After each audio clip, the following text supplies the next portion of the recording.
அன்பு நண்பர்களே, உறவுகளே, பாசங்களே, உலகத் தமிழர்களே, உங்கள் அனைவருக்கும் என்னுடைய வணக்கங்கள். வாழ்க்கையில் நம்ம உறவுகளை நம்ம நிறைய இழந்துட்டோங்க. எங்கள் காலத்துலலாம் மாமன், மாமி, அத்தை, பெரியப்பா, சித்தப்பா, அண்ணி அப்படின்னு நிறைய உறவுகள் இருந்தது. ஒரு கூட்டு குடும்பமா அவ்வளோ சந்தோஷமா ஒரு மகிழ்ச்சியா வாழ்ந்த மக்கள் கல்வி உயர, பணம் தேட, பல விஷயங்கள்ல ஒரு காரணம் இதுன்னு சொல்ல முடியாதுங்க. பல விஷயங்கள்ல அவங்க தனி கொடுத்தணும் அது இதுன்னு போய் உறவுகளை இழந்து விட்டார்கள். உறவுகள் ரொம்ப வலிமையா இருக்குங்க, சக்தி வாய்ந்ததுங்க. அது உறவுகள் வேணுங்கிறதுக்காகத்தான் இந்த கதையே. அறிவழகன்னு ரொம்ப நல்ல பையங்க, தப்பு தண்டா கிடையாது, எந்த கட்டப்பழக்கம் கிடையாது. தமயந்தி அவனுடைய மனைவி வீட்டிலேயே 2 மிஷின் வாங்கி போட்டு அந்த மிஷினை ஓட்டி மாவு அரைச்சி கொடுத்து, தோசை மாவில் அரைச்சி கொடுத்து, அதில் ஏதோ சம்பாரித்து ஏதோ கஷ்ட ஜீவனம் தான், கஞ்சோ கூழோ ஒரு வேளை சுடு சாப்பாடோ வாழ்கிறாங்க. அவங்களுக்கு ஒரு பொண்ணு, நல்ல பொண்ணு, படிச்சிருக்கா, +2 பாஸ் பண்ணிட்டா. அப்புறம் காலேஜ் எல்லாம் சேர்த்து இவங்ககிட்ட வசதி இல்லைங்க. இவன் பொற்கொள்ள நகைகள்லாம் செஞ்சு கொடுக்கறது இவனுடைய வேலை. என்னமோ காலத்தினுடைய வேகம் சூழ்நிலை பார்த்தீங்கன்னா, எங்கள் காலத்தெல்லாம் நகையில் மிஷின்லாம் கிடையாது. அப்போ பொற்கொள்ளர்கிட்ட தான் போவாங்க. அவர்கிட்ட போனால் அவர் அழகாக நகையெல்லாம் செஞ்சு கொடுப்பாரு, எனக்கே தெரியும். ஆனால் காலம் மாறவும் இவருக்கு அந்த வேலைகள் வாய்ப்புகள் குறைஞ்சி போச்சு.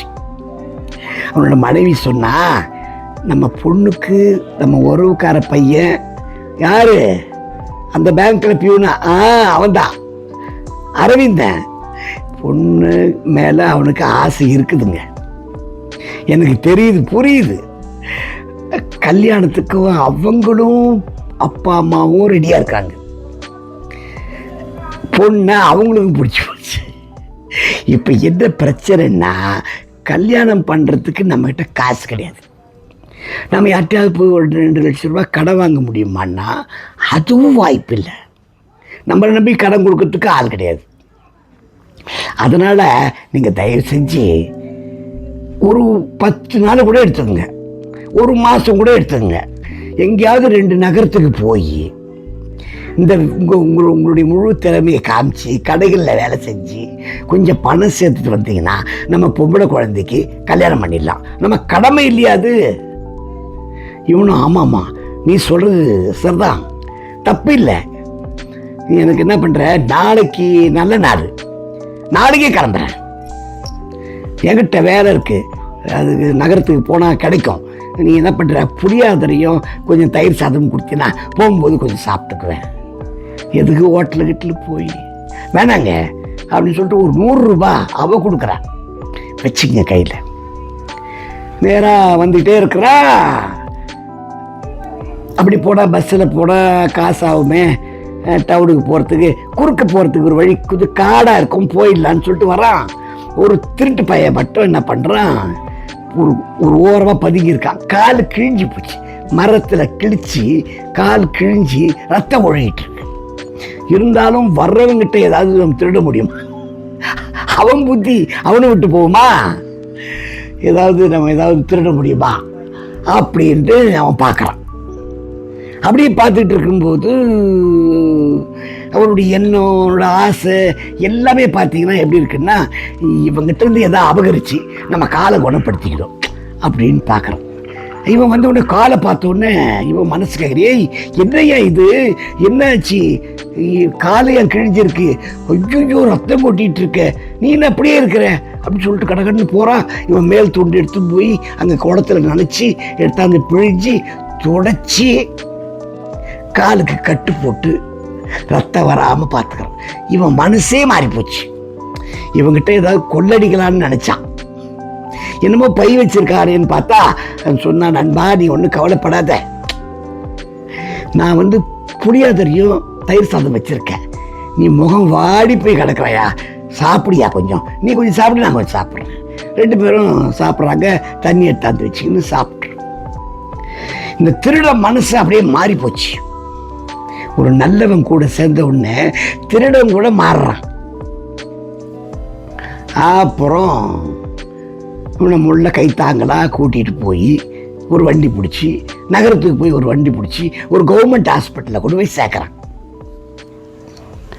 கவர்மெண்ட் ஹாஸ்பிட்டலில் சேர்த்த உடனே அந்த உதவி மருத்துவர் இருக்கார்ல, அவர் செக்ஷனில் படுக்க வச்சு எல்லாம் பார்த்து, யார் இவன், எங்கேருந்து பார்த்த, ஏதாவது ஆக்சிடெண்ட்டான்னு கேட்கு. அதெல்லாம் இல்லைங்க ஐயா, நான் வர காட்டு வழியாக வந்தேன், ஒரு மரம் கிழிஞ்சு போய், மரத்தினால கிழிஞ்சு போய் கால் சதை கிழிஞ்சு போச்சு, ரத்தம் ஊற்றிட்டு இருந்துச்சு, நான் தான் தொடச்சி கையை கட்டு போட்டு கொண்டு வந்தேன். அப்படியா, சரியா, நீ பார்த்துக்கலாம். அந்த டாக்டர் வந்து வயசானவர், அவர் கூப்பிட்றாரு, அவட இங்கே வராரு. நீ யாரு அவன் யாரு, 2 பேரும் ஒன்றும் பொருத்தமே இல்லையடா, அவன் திருட்டு பையன் மாதிரி இருக்கான். என் புள்ள வந்து ஒரு போலீஸ் இன்ஸ்பெக்டரா, அந்த போலீஸ் ஸ்டேஷன் போகும்போது ஒரு ஃபோட்டோ ஒன்று பார்த்தேன், நிறைய ஃபோட்டோ இருந்தது, அது இவன் ஃபோட்டோ மாதிரி இருக்குதுடா அப்படின்ட்டார். இவன், ஐயா அதெல்லாம் எனக்கு தெரியாது ஐயா, வர்ற வழியில் பார்த்தேன், காலில் அடிபட்டு இருந்தது, கூப்பிட்டு வந்தேன். சரி விட்றா, யாராயிரம் தானடா, உதவி செய்கிறது பெரிய உபகாரம், விடு பார்த்துக்கலாம். உடனே அவனுக்கு ட்ரீட்மெண்ட்டை கொடுக்க ஆரம்பிச்சு. நீ விட்றா, அவளை பற்றி கவலைப்படாத, நீ எதுக்கு வந்த சொல்லு.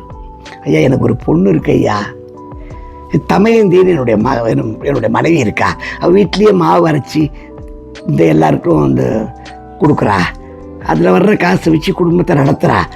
எனக்கு பொற்கொள்ள, எனக்கு வேறு வேலை தெரியாது, இப்போ நகை பண்ணுறது குறைஞ்சி போச்சு, எல்லாம் போய் எல்லாம் ரெடிமேடாக போய் வாங்கிக்கிறாங்க, மிஷினில் பண்ணுறதை வாங்குறாங்க, எனக்கு வாய்ப்புகள் குறைஞ்சி போச்சியா. அது என் மனைவி என்ன சொன்னான்னா, நம்ம பொண்ணுக்கு மாப்பிள்ளையும் ரெடியாக இருக்குது, அவள் பொண்ணு வீட்டுக்காரங்களும் ரெடியாக இருக்காங்க, கொஞ்சம் கல்யாணத்துக்கு கொஞ்சம் படத்தை ரெடி பண்ணிட்டு வந்தீங்கன்னா நம்ம சிம்பிளாக கூட கல்யாணத்தை பண்ணிடலாங்க, அவங்க ஒத்துக்கிறாங்க அப்படின்னு. அதனால தான் ஏன் வந்தேன். வரும்போது பார்த்தா இவன் காலில் கிழிஞ்சு போய் கிடக்கிறான், நான் கொஞ்சம் தயிர் சாதமும் புளியோதரையும் கொண்டு வந்தேன், 2 பேரும் சாப்பிட்டோம், அப்புறம் தான் இங்கே கொண்டு வந்து சேர்த்தேன். இது ஐயா நடந்தது, வேற ஒன்றும் இல்லையா. விட்றா விட்றா விட்றா விட்றா, நான் ரிட்டையர்டு ஆன ஆள்றா, ஒரு மருத்துவர் தான், ரிட்டையர்ட் ஆனால் கூட ஏன் வீட்டில் உட்காந்துருக்கணும், ஏதாவது ஜனங்களுக்கு தொண்டு செய்யலாமேன்றது தான் நான் வந்தேன் இங்கே. புரியுதா நான் சொல்கிறது? நீ என்ன பண்ணுற, என் கூட வா. சாப்பிட்டியா?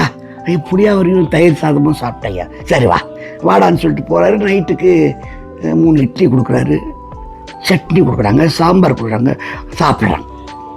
படுத்து தூங்கு, நாளைக்கு பார்த்துக்கலாம். படுக்கிறான், தூங்குறான். மறுநாள் காலில் கொஞ்சம் தங்கத்தை அவர் கையில் கொடுத்து, இந்த மாதிரி 2 பொண்ணுங்க, என் பொண்ணுங்க, அவங்க என்ன மாடல் கேட்குறாங்களோ அது மாதிரி செஞ்சு கொடுக்கணும், ஏன்னா 2 பேரும் நவநாகரிக மங்கைகள், அவங்க என்ன மாடல் கேட்குறாங்களோ செஞ்சு கொடுறா.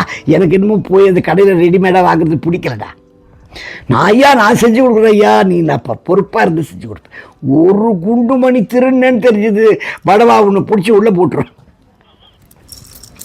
இல்லைங்க, நான் அப்படிப்பட்ட ஆள் இல்லை, நான் அப்படி ஆள் இல்லை, நான் திருட மாட்டேன், கட்டாயம் நான் குழந்தைங்களுக்கு செஞ்சு கொடுத்துருவேன்னு சொல்லிட்டு 2 பொண்ணுங்களுக்கு நகை நட்டு செஞ்சு கொடுத்து 2 மாதம் இருந்து தங்கி அந்த குழந்தைங்களுக்கு செஞ்சு கொடுத்தான். அந்த குழந்தைங்களுக்கு சந்தோஷப்பட்டு போச்சு. இவன் 20,000 ரூபா பணத்தை கொடுத்தாரு, கொஞ்சம் தங்கத்தை கொடுத்தாரு. இது தாத்தாவோட சீர்வரிசை, கல்யாணத்துக்கு நான் கட்டாயம் வருவேன், எனக்கு பத்திரிக்கை வைப்பில்ல, கட்டாயம் வைப்பாய்யா. சரி நீ அப்போ கிளம்பு அப்படின்னாரு. இவன் எல்லாத்தையும் துணி, அவனுக்கு ஒரு துணிமணி எடுத்து கொடுத்து இவன் அனுப்பிச்சி வைக்கிறார். இவன் நேராக ஆஸ்பத்திரிக்கு வரான். அவன் கால் குணமாயிடுச்சு. எப்படி இருக்காருன்னா, நல்லா இருக்க, பரவாயில்ல, நீ அப்போ உங்கள் ஊர் எங்கன்னு சொல்லு, நான் பஸ் ஏற்றி விட்றேன். எனக்கு ஏது ஊர், இனிமேல் நீ தான் எனக்கு எல்லாமே, நல்ல வழி காட்டு எனக்கு. உன்னோட மனைவி தான் எனக்கு தங்கச்சி, உன் பொண்ணு இருக்கா பாரு, அவளுக்கு மாமங்காரன் நான். எப்படி உறவு அமைது பாருங்க. நீ எனக்கு நீ எனக்கு உன்னுடைய வேலையை கற்றுக் கொடு, நானும் உனக்கு துணையாக இருக்கேன். அப்படின்னு வராங்க. பொண்ணுக்கு தேவையான நகைகள்லாம் அவளுக்கு என்ன பிடிக்குமோ அது மாதிரி செஞ்சு கொடுக்குறாங்க. மாப்பிள்ளைக்கு அவரை கூப்பிட்டு வந்து நகை காட்டுறாங்க. பொண்ணு வீட்டுக்காரையும் பார்க்குறாங்க, பிள்ளை வீட்டுக்காரங்க வராங்க. 2 பேரும் சந்தோஷமாக கல்யாணம் முடியுது. பெரியவரும் வராரு, வந்து கல்யாணத்தை பார்க்குறாரு, ஆசீர்வாதம் பண்ணுறாரு. அப்போ கையில் 10,000 ரூபாய் கொடுத்துட்டு போகிறாரு. சிறப்பாக முடிஞ்சிச்சு. இவனும் எங்கேயும் போல. இந்த தங்கத்தை தட்டி நகைகள் பண்ணுற வேலையை இவனும் கற்றுக்கிட்டான். இவன் கூடயே இருந்தான். அவளுக்கு தமையந்திக்கு ஒரு அண்ணனாக, அந்த குழந்தைக்கு அந்த கல்யாணம் ஆகி போகிறத அவளுக்கு ஒரு மாமனாக அந்த ஸ்தானத்தில் இருந்து ரொம்ப சிறப்பாக பண்ணி வச்சாங்க. அந்த இப்படி நல்லவனோடு ஒரு திருடன் சேர்ந்தா கூட திருடன் திருந்து விடுவான். இதுதான் சொல்ற மாறன். ஆக நல்ல நண்பர்களை நீங்கள் சேர்த்து கொள்ளுங்கள், நல்ல ஆலோசனைகளை பெற்றுக்கொள்ளுங்கள், வாழ்வாங்கு வாழுங்கள், கல்வி நிறைய கற்றுக்குங்க. கல்விக்கு எந்த விதமான தடையும் இல்லாமல் கற்றுக்குங்க. பெற்றவங்க சொல்லுவாங்க இன்னைக்கு படுறான்னா நீங்கள் ஒன்றும் யோசனை பண்ணாதீங்க, படிங்க. உங்களுக்கு பெரியவங்க கொடுத்த பெரிய கிஃப்ட்டு படிக்கிறது. கல்வி நிறைய கற்றுக்குங்க, நல்ல பெரிய ஆளாக வாங்க. மனரீதியாக மற்றவங்களுக்கு உதவக்கூடிய குணத்தோட ஏதாவது தப்பு செஞ்சால் மன்னிச்சுங்க அப்படின்னு கேட்குற ஒரு மன்னிப்பு கோரும் ஒரு மனசோட வாழ்வாங்கு வாழ வாழ்த்துக்கள். நன்றி, வணக்கம்.